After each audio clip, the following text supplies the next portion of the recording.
Today we're going to talk about the Pegasus 35 Shield after 100 miles.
.1 miles, 8 minutes, 59 seconds per mile in the Pegasus 35 Shield. Those miles bring me over the 100 mile mark in this shoe, and it's a mark that I didn't think that I would be able to get in this shoe.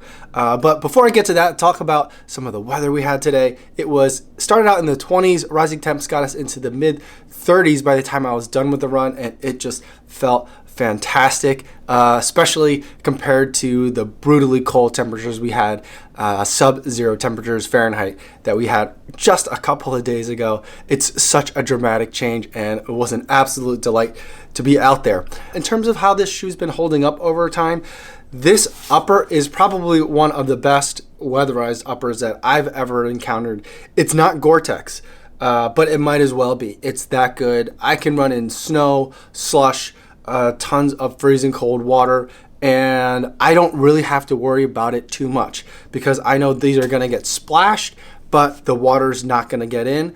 This upper is just fantastic. I really love the upper. The rubber on the bottom is also holding up extremely well. In terms of wear on the Pegasus, I usually get a lot of wear right here, and on most of my shoes, I get a lot of wear right here. I can see subtle hints of it, but it's not wearing down nearly as much as I would expect for 100 miles. And the toe box area is doing absolutely fine. It's hard to even tell that this is a shoe that has 100 miles on it. And it might be because the rubber on the outsole is a little bit harder than it is, or more durable and more resistant to wear than it usually is, which leads me to kind of my love-hate relationship with this shoe. When there's a little bit of snow on the ground, this shoe is just perfect. It just feels like I'm running in a Pegasus, not a winterized Pegasus, not a winterized shoe, not something that's a little heavier, but you know what, hey, it's good for snowy conditions. It just feels like a Pegasus when there's a little bit of snow on the ground. If it's just cold but dry, this shoe there's something wrong with it. It's to the point where I don't know if I have a defective unit, but there's something right here that just really is uncomfortable after about like 6 miles or so.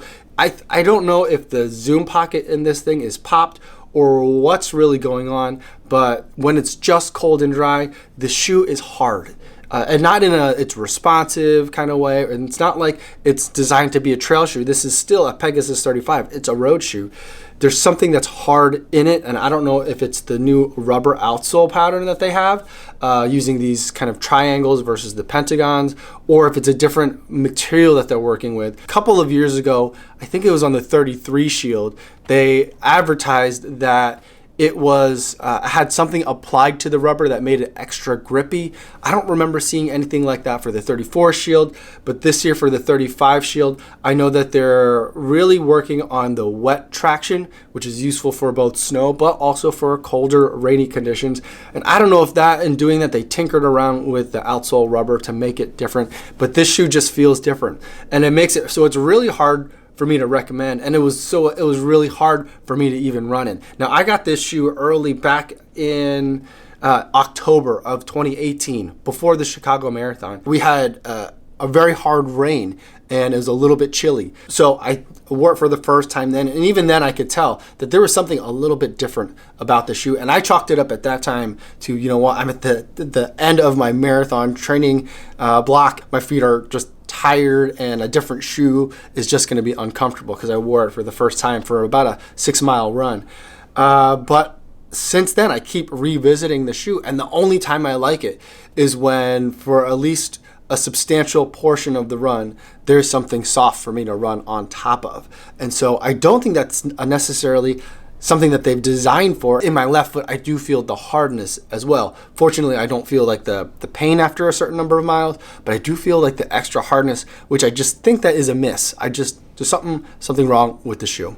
So at this point, people have been asking me, they've been seeing me run with this shoe in snowier conditions, and it's because it's in snowy conditions that I do like it. But I've also been just trying to get to the 100-mile mark so I can reach that number of miles and kind of give you my thoughts on this shoe. And I think it's going to end up being my final thoughts on the Pegasus 35 Shield. I don't think I'm going to run in this shoe anymore unless it's another very snowy day, because it's just, I don't know what I'm going to get sometimes when I put these shoes on. And so I think I'm just going to use this as a casual shoe.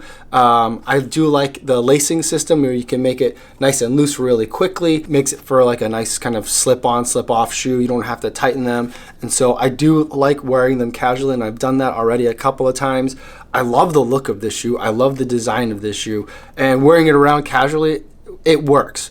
But I just don't know how much more I'm going to run in this shoe, and it's just such a disappointment, because I've loved the 33 Shield. I really enjoyed the 34 Shield. I thought that one felt great as well, and I had such high expectations for the 35 Shield, but it just doesn't quite live up to it. There's something that's not quite right. So that's something that I have not been recommending to people. I will be posting a comparison video coming up comparing this shoe to the Ghost 11 GTX and the Under Armour Hover CGR, the two other winter shoes that I've been running in. So if you're curious about that, make sure you're subscribed and hit the notification bell so you can know when that video drops. I'm hoping it'll be sometime next week. Let me know what your thoughts are, though, about this shoe. If you've run in it, if you had experience in it, tell me if you've experienced some of that extra hardness, and especially if you've run in prior Shield Pegasus, let me know about that in the comments. Before I go for today, though, I want to talk about today's charity runner for today. Today's charity runner for the day is Habacuc Rico.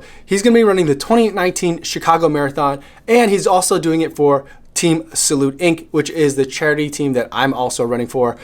So I'm very excited to be spotlighting Habacuc today. Salute Inc. is my favorite charity. It's a local charity here in Chicago, and what it does is it wants to help post 9/11 military veterans with temporary financial assistance. So as military veterans are transitioning from military life to civilian life, there could be issues. There could be times where it's hard to make ends meet through the end of the month, and that's where Salute Inc. comes in to provide that temporary assistance to make sure that people can get the bills paid that they need to pay while they're still getting back on their feet. So a very worthy cause. I've donated $10 to his fundraising efforts, and if you'd like to learn more about Salute Inc. or Habacuc's fundraising page, I'll post a link in the description. That's all I have for today, everybody. Thanks so much for watching, and I'll see you guys tomorrow. Yo, what's going on?